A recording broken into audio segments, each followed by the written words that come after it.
feature presentation. Welcome back to the 8th best movie podcast in Canada. I am one of your hosts, Matt Rohrbeck, alongside, he's allergic to tomatoes, but he is tomato meter approved, Eric Marchin. Matt, we are going through the looking glass with Florence Pugh's Alice Chambers character. I think that's a Are little you on worried? the nose, naming her Alice. Right. Don't worry, darling. Didn't even think about that. Yeah, today we are reviewing Olivia Wilde's Don't Worry, Darling, starring Florence Pugh, Harry Styles, Olivia Wilde, Gemma Chan, KiKi Layne, Nick Kroll, Chris Pine, and more. We're a little late on this one. I'm not going to apologize because Eric and I have been busy as fuck doing TIFF and other things. So this will be a spoiler filled episode. The movie's been out for, at least a weekend now, almost a full week. So we just thought, and a lot of our maybe criticisms rely on things that we want to actually talk about in detail, because a lot of the times we have to tiptoe around certain things because of plot points or how a twist is handled or something like that. So this one, we're going through the looking glass. Like Eric mentioned, we are spoiling everything. So if you haven't seen Don't Worry, Darling, and you care about spoilers, jump out. If you don't care about spoilers, stick around, because we're about to spoil the whole movie, and maybe that's going to be a better decision for you anyway. So Eric, how are you doing? Matt, I'm good. I'm excited because as we're recording this, we're getting ready for our trip to New York to see White Noise, and between now and then, we are trying to record as much as humanly possible. So this is one of those reviews that we did want to get out and have a conversation about, just in terms of adding to the conversation, because there is a lot that has been discussed, whether it be about the film specifically or events outside of the movie. A lot of discourse. So we're going to try to focus on Who the better to film. break it down than Matt and Eric of the Untitled movie review? Two white guys, who are complete dinguses. Yeah, it's I don't know where to start with this. It's one of those films that truly does hinge on the twist. And we talked about this with Barbarian, where if it earns that kind of suspension of disbelief, or that moment of um realization, it can kind of make you feel that any plot holes or uh illogical world building is Decisions from the characters and decisions from the characters are secondary to getting to this moment. There have been tons of twists over time. Obviously, we talked about M. Night Shyamalan in the Clerks 3 review, and I feel that not even The Sixth Sense, but more so The Village, is a film that will be something to compare this to.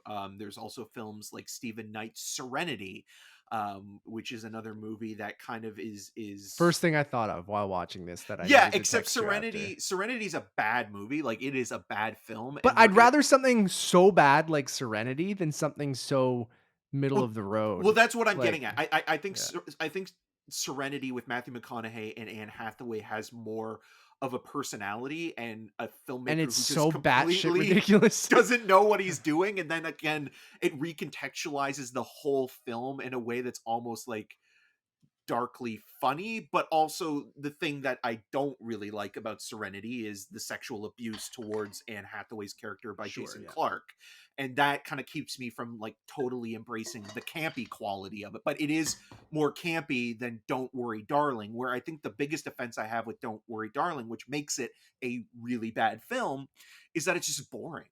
It's a Yeah. movie that is well made in terms of its production design, its cinematography, its direction. It's competently put together, but it's so conceited in its messaging and reliant on that plot twist that when you get to it, it's like, oh, that's all there is. And there's nothing more. And even some of the Yeah. casting kind of feels like, well, what's the point of having Harry Styles or Gemma Chan or Caper Lance or Nick Kroll. Like they could have been played by anybody. Harry Styles could have been played by Finn Whitrock. Like it doesn't feel like any of the Sure. performances are memorable or interesting, or it's like, It's oh, a like little stunt casting, right? I it think, right, is. with It totally with is. Harry Styles, which he's playing, to Harry Styles' strengths with the one version of the character, but then when you get to incel Harry Styles, I guess that's the stunt casting part of it, where it's just like, we're gonna spoil the movie. Yeah, they're in a fucking VR thing. Like it's like, and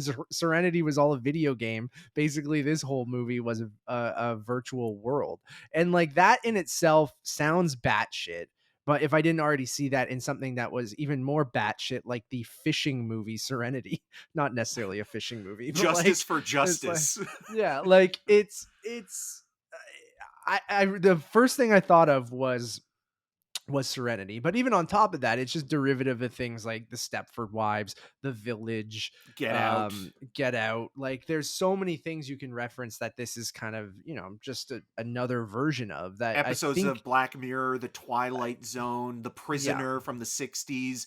It's again, it don't want thinks to it's sound like smarter than it is, a but like, gatekeeper either, and it's not that this can't do that, no, because but some of it's those like, other things have done this really well, right? or really badly. Like Yeah, I think The Village is a perfect example of, I mean, even Serenity. The Village, you look at The Village, and The Village is like, it's very smug with like its conceit, where once it reveals that in The Village, spoiler alert for the movie from 2004, um that they're living in kind of a gated community, and it's not really the past, and that it is the present.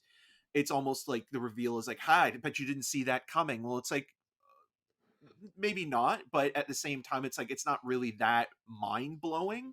And then no. also with The that VR thing I movie, think was out of left field that I don't think many people would have called, but the whole conceit of men controlling women in this idyllic 1950s setting of how it used to be, how men were in control and were the providers and things like that. That was very obvious from the beginning. From the first trailer, I could have told you what this movie was. So right. when the movie relies so heavily on that being the twist, no matter if it's in fucking VR, if they're in space, if it's just this weird thing in the middle of the Nevada desert that they bring women to and brainwash them, like it could have been any of those things, and it's still the main thing is that it's these men basically kidnapping these women and brainwashing them and putting them into something to make them this idyllic version of their toxic masculinity views.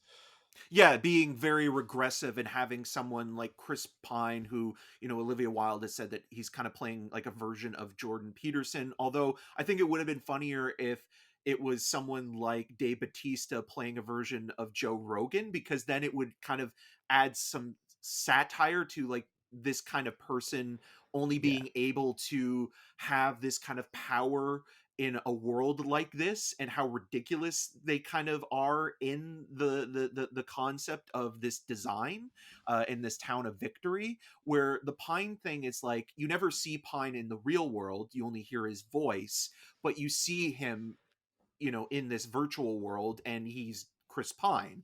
And I kind of feel like they should have taken some of that power away from him in the real world, even more so than just having him as kind of underground, alt-right, podcaster 4chan type. kind of, Yeah, yeah. yeah. And like, it kind of feels like, again, it's not really thinking things through. And then like, there's this other aspect of like, a lot of the women have been kidnapped by their partners or spouses, and are in this kind of almost like Clockwork Orange like kind of open sort of scanner, and sort of submitting to that. But then it's like, okay, well, how would this work? Because Alice in the real world is a doctor who works for an ER, and her missing for an extended period of time, I think, would raise some eyebrows. Especially on And him when he looks like how he does. yeah, and like you'd think like after a while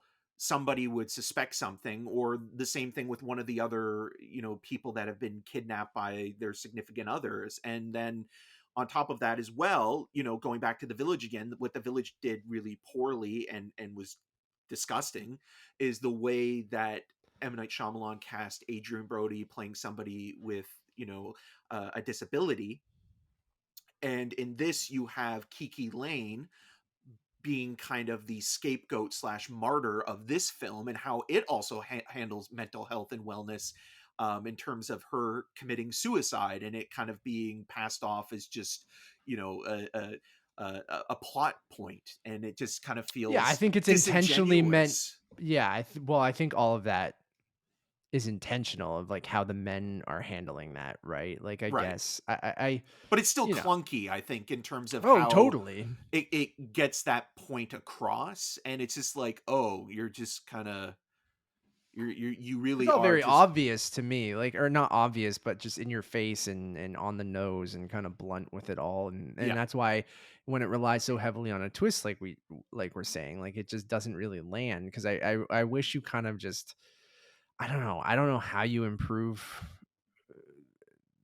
the concept, because the concept itself could be interesting and some of the things you're saying are interesting, and I want to say like Florence Pugh trying her goddamnedest to make this movie something, because she is fantastic and she is good in this movie with a really bad script.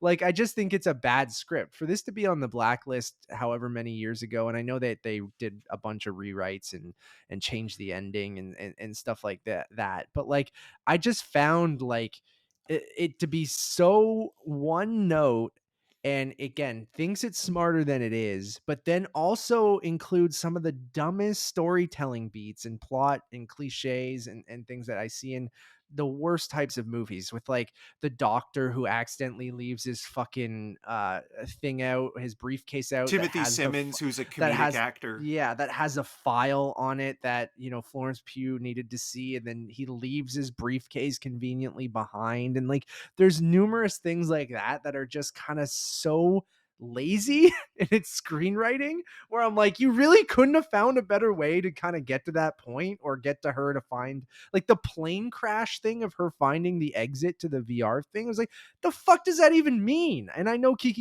Layne's character had an airplane, or her son who was taken away from her had this toy plane and stuff like that. Like, there's all these elements that seem so like they didn't know what the fuck to do with any of them, or they didn't know how to get from point A to point B to ultimately the twist. And they just included all these like really obvious, badly written, like, conceits to get a character from a certain place or have a revelation, or just some of the back and forth dialogue is again just incredibly on the nose. And Harry Styles is fucking awful. He's awful. He's He's so terrible. bad. He's really really bad. He's bad in that way that, like, again, like the clip that went online Yeah. when the movie was kind of premiering at Venice and things like that. There is some reasoning with his dialect, I guess, but that's giving him the benefit of the doubt. He is just a non-entity here for somebody who's so charismatic, on On stage stage, and yeah. and as a performer. None of that translates here. Like, his line deliveries are so awkward and Whose world stilted. is it? Ours.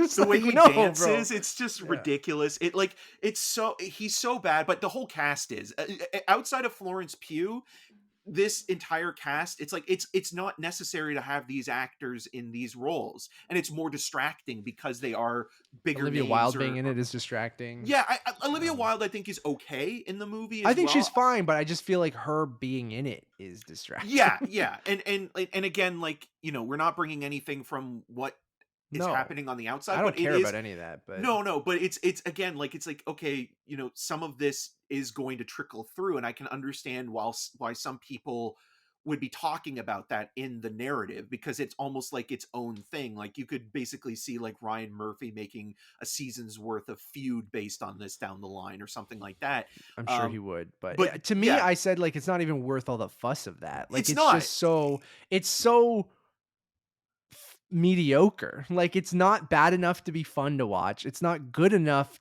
to want to watch or have fun watching it. So like it just kind of ends up being like it's trying really really hard with its visuals, with its concept, with it, all of that, where the Matthew score, Libatique, um cinematographer. I love Maddie, but like and it looks fine. I agree with you from a technical standpoint. Like, the movie, it doesn't look cheap or ugly or anything like that. Like, it is well designed. It's The cinematography is all right. Like even some of the kind of abstract images, it gets I hated overboard. those too Like because so like did I, but the like the the the the, the, the detail to symmetry, I think, becomes frustrating after a while, or even when it's trying to create some tension or jump scares with the insert shots of the Busby Berkeley-esque kind of like musical demonic yeah, dancers I that kind hated of the score. that reminds you something out of like a Dark Castle production from the late 90s, like House on Haunted Hill, the remake. And it's so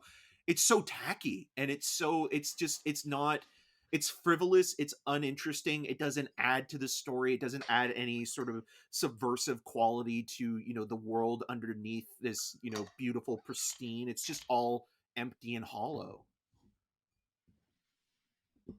I agree. Yeah. I agree with the visuals. Like it at first you're like, okay, are they going to do something interesting here? Um, and then they're just continuously inserted throughout the movie in like a kind of uninspired way.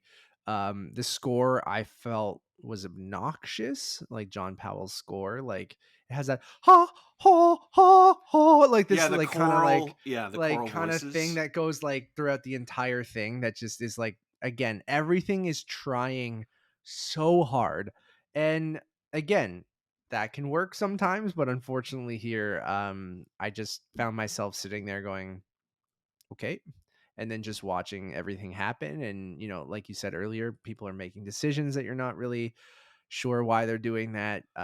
There's some really obvious kind of plot elements that you kind of roll your eyes at. And then the whole, when it kind of, you know, shows you the twist, and from there you start to kind of pick away at going, how would that work? Or, oh, okay. Was there a better way to do this? Like the idea, I understand it's an interesting concept, but I feel like the whole VR Clockwork Orange thing, maybe not the route. Like maybe that's something where people are gonna go, what? And like not in a good way, like in Serenity, where it was so out of left field that I laughed a lot. But Yeah, I think yeah, like the incel best. Harry Styles, Oh hilarious. God, I mean, like that's even kind of just like, give me a break. Like we're gonna de-glam Harry Styles and give him some acne and, a scruffy kind of goatee, and it's just like, okay, like it's weirdly like condescending. It's like he's one of us, like he's one He's of one the of you working plebs. class. Yeah, and it's just like, give me a break. Yeah, I think like the best version of a movie like this, that isn't necessarily, you know sort of contingent on a twist or a plot revelation, is Todd Haynes' Safe with Julianne Moore, which was kind of almost, mimicking or paying homage to Douglas Sirk's, where you have a story of a housewife who kind of feels empty and alone, and the world around her is kind of moving on, but she's not. And then she starts developing this sickness, and she can't breathe, and she doesn't know where it's coming from. And you're not sure if it's in her own head, or if, it's her family members that are gaslighting her and telling her that everything is fine and it's not. And that, I think, probably did play a role in sort of the influence on the rewrites of the script, because the script is written by Katie Silberman, who was one of the writers on Olivia Wilde's Booksmart, and the Van Dyke brothers, Carrie and Shane, are given story credit. So I can see Silverman coming in and doing rewrites and maybe sort of adding that social commentary into something that was maybe more sort of high concept, even though it still is very much high concept overall. And it just kind of feels just empty, and not empty in that Douglas Sirk way where you're kind of left kind of almost at an ambiguous crossroads. It's like, oh, that was it. Okay. Like that's really nothing all that profound or, um, you know, in any kind of way controversial, or lives up to the hype you've been hearing around the movie. Yeah. It just kind of feels like, oh, okay, it played out like a 2-hour episode of The Twilight Zone, The Prisoner, Black Mirror, and it just, And you'll never think about it again. no, Like that's no, not at basically all. it. You'll Not at think all. about more of the controversy Controversial. than you will of the movie. Yeah. And it ended up just not really being not a horrible movie, but almost its biggest crime is not being a horrible movie or not being a Middle of good the movie. road films, I It's think, like, are the most offensive yeah, because there's no, I mean, even though we are still talking about it and we've had 20 sure. minutes, but I feel if we We could didn't do that about have, any movie, Eric. but if we didn't have the spoiler aspect to discuss, I think it would have been harder to review as a whole. I think, having this conversation does kind of help because at least you can look at this movie and say like, okay, this is why it didn't work for me and why, this film relies so heavily on this one sort of aspect and not sort of integrating it better or thinking that it is more conceited overall. So it just kind of feels like, oh well, that's all it's kind of based on, and that's it. And it leaves you just kind of like shrugging. I mean, at least with Clerks 3, there's an ending that's so baffling that it's almost like that is a weird twist. Or this is just like, oh, okay. Mm, Sure. I that's mean, like pretty I much what I I get it. expected other than maybe the VR thing. Yeah. Like, it's like that is, I think, for a lot of people going to be out of left field, like people who didn't see Serenity, and Which there are a lot of people because that movie didn't do oh, no well one and no saw one that saw movie. it. No one saw it. So I do feel like people will watch this movie and be baffled by the choice of it being in a virtual world, right? Like I was saying, and I'm not saying that this is a better movie, but again, I already brought up like, oh, maybe it's like a bunch of men, the world was ending, they had to go fucking relocate on another planet and they wanted to like start from the 50s again when men were men and and things like that, and they brainwashed the women to come to this new planet and start new. I'm like, that sounds more interesting and more believable to me than a fucking VR thing. And then I'm like, maybe that still would have been a bad movie. And I you hate playing backseat writer after you've already seen a movie, but I'm like, there's just so many different directions I feel like you could have taken that wouldn't have pulled me out. Literally. And made me go like, I just don't, this is a choice here. And then it felt very, I get you're trying to make a commentary on, things of the last, 5 years or so and even longer, but like it just felt almost like too in the moment and too obvious and too kind of on the nose, and I don't know, it just didn't work, man. But yeah, it ended up being like, oh, okay, not awful, not good. uh just kind of something I won't think about again. So I'm gonna give the movie ironically the same rating I gave Clerks at 2.5, which is shocking to me. Well, I'm also going to give Don't Worry, Darling the same rating I gave Clerks 3, which is a 1.5. And I feel like a lot of the movies we discussed are more interesting, even if a lot of them are bad or, again, dependent on that twist. So take that as what you will. Again, like if you want to see it and give it a shot, that's great. And if you like it, I wish we liked it more than some people seem to. So it's Some it's one people of those might things. just be fine with it because I think at best you'll go, oh, it was okay, and I can understand that. Like I don't think it's an awful movie by any means. It's just like, yeah, I don't know, just indifferent mostly. Yeah, and I also understand because Olivia Wilde, this is her second feature film as a director, and there is something to say there. As my dogs are barking, I apologize. Um, there's something to say there where it's like I want more women to be making studio movies, I absolutely agree. Yeah. and not just that, but her to continue making studio movies because there is this precedent where a lot of women who make studio movies, like the cautionary tale is always Elaine May, somebody who goes and makes films like The Heartbreak Kid and Mikey and Nikki, and then makes this big studio movie with Ishtar and then never makes another film again because Ishtar was such a bomb, where all these men who go and direct movies have multiple chances. We talked about, Kevin Smith or M. Night Shyamalan having multiple chances to fail upwards or continue to make movies even when they've had one disaster after another. Where it's like, if a Yeah. woman makes something, there's this double standard. So, like, I want Olivia Wilde So to continue to make Olivia movies, Wilde just having a better sophomore, scripts. yeah, a sophomore slump. You don't want her to go into director's jail because of it. And I agree with that. Like, Yeah. again, it's not an incompetent movie. It's not like, again, it's technically, you know, okay, but It's a it's bad just, script. I think that's yeah, what it I really think the comes script down to. is not great. Yeah. And And the I think, performances by everybody outside of Florence Pugh either feel miscast or, in Harry Styles' case, awful. And it doesn't capture. And again, like, Harry Styles actually might be good in something, but this isn't that role. And for him to, I mean, like, he was fine in Dunkirk. I mean, yeah, he didn't really stand out one way or another, didn't but have he much to didn't. say in that movie. No, but he didn't take anything away from the movie, I so agree you with can that. Yeah. use him. But I'm just saying here, it's like, Maybe yeah, you gave him I too don't. much or relied too much on Yeah, him, which I just, again, much like Brian O'Halloran, don't play to their strengths. Okay. Brian O'Halloran and Harry Styles team up for Clerks 4. For Let's make it incel, happen. uh, God. Oh my God. All right. Thanks everyone. We really do appreciate you guys listening or watching. You guys can check out all of our other reviews that we have out right now. We have a review for Clerks 3 that you guys can check out. Weirdly, we reference both of these movies a lot. But we also have a bunch of TIFF reviews that we will be putting out over the next year, probably until next TIFF. So we have a review for How to Blow Up a Pipeline, the greatest beer run ever, which actually comes out this Friday, September 30th.